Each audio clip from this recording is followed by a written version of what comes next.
So if we're always being formed by something, how do we recognize what is forming us? Let's talk about it. This is Bite Size Theology.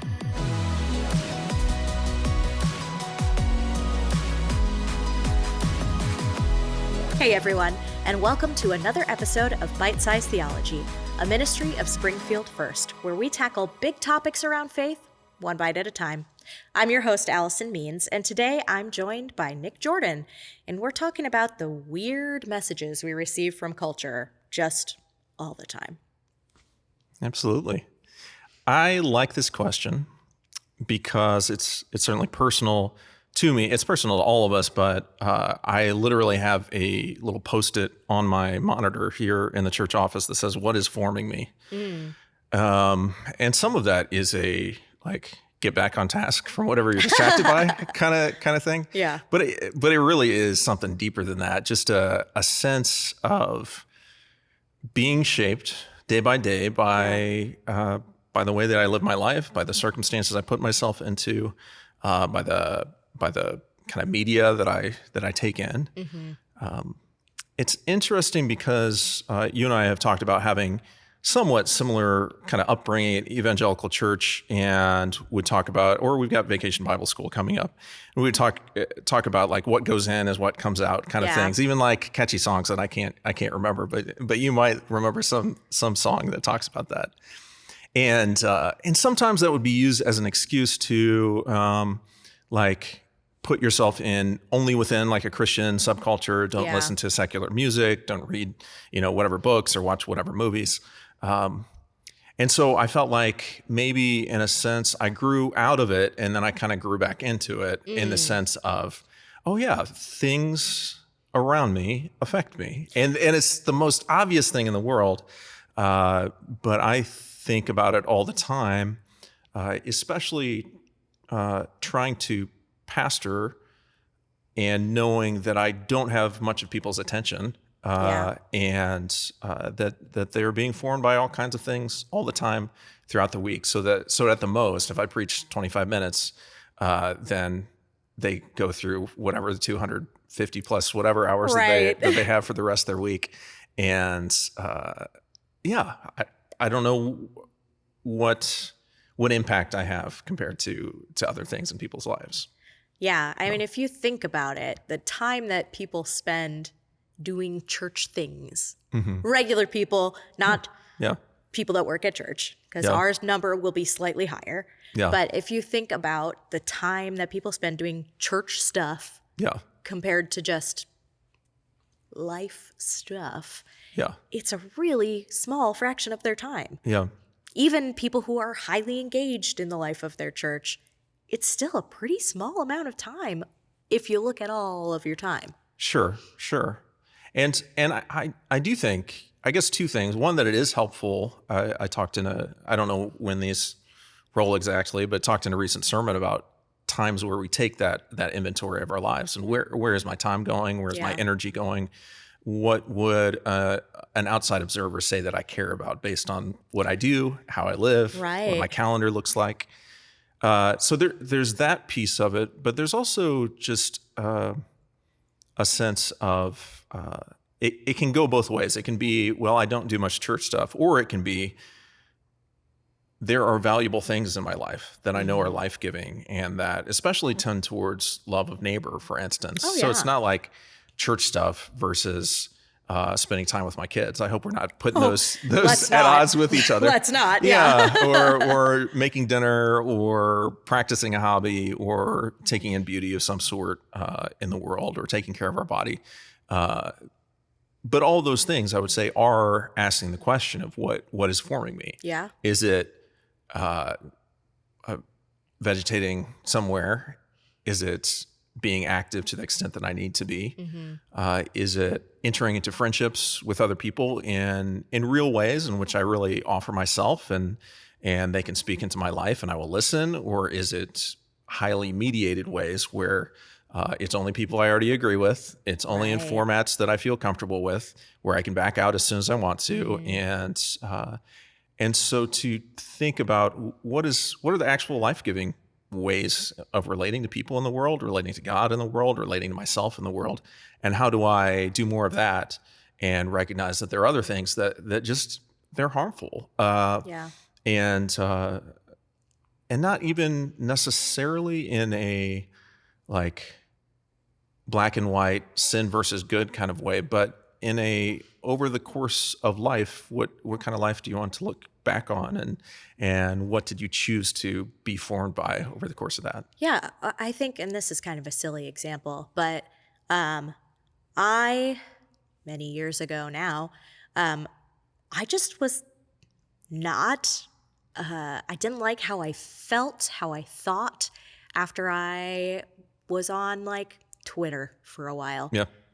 And X or whatever. It Yeah. was Twitter then. Yes. That's how long ago it was. And I just said, you know what? Nope. And I deleted it and I never went back. Yeah. Because it was forming me. Yeah. And I didn't have necessarily that language for it. But it just didn't make me feel, it felt bad. Mm-hmm. I didn't like you get stuck in like an outrage loop, or, Sure. you're being fed things because that's how those algorithms work. Yeah. Outrageous things or upsetting things, just extreme things. It'll always go towards that. And I just went, I don't want this in my heart and in my head. And I have the power to remove it. Yeah. Yeah.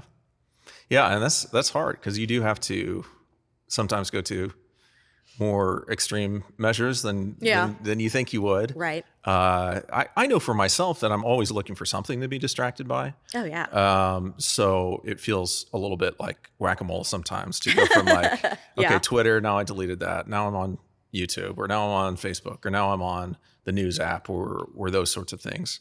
But there is, I think if we're trying to be disciples of Jesus, then we already know, maybe not all the particulars, but we know the big picture. Like, we're supposed to be like Jesus. We're supposed to be growing to look more like Jesus. And so with that model, then certain things in life that, when I'm honest, it's like, is that going to get me there? Is that going to shape me there? I do think that it's very individual and contextual. I don't think that it's everybody should get off Twitter because Allison got off Twitter. That was an Allison I got off Twitter specific thing. Yeah. Although, I mean, maybe that's a bad example. Everybody should be off of X. but I just mean like social media in general, or, a particular musical artist or a particular movie or whatever, that we relate to it in different ways. Mm-hmm. But I do think that basic question of my life is supposed to be being shaped into the image of Christ. And am I living as if that's actually the case? Yeah. If somebody met you for the first time, would they recognize that about you? Right. Or if someone like who sees us every morning, would like, that's one thing that I think sometimes is that we need to do those questions in relationship with other people. Yeah. And maybe with a number of other people. Sometimes it's hard to see yourself clearly. Yeah. And it's kind of either we give ourselves like a pass all the time, or we can be really hard on ourselves all the time. Yeah. But to have someone who's a little bit outside and just to say, I need help, or I feel like maybe I'm not moving in the right direction, and I'd like to, and I can't quite figure out what would help me to have that growth in the direction that I would like, have that formation in the direction that I would like, and that there are resources in the Christian life. Yeah, a Christian friend who's a little bit further along, or a mentor, or a pastor, or other spiritual leader. That we can get some help sometimes to ask those questions. We're being formed by something. Always. Yeah, all the time. Yeah. And there are some things that form us and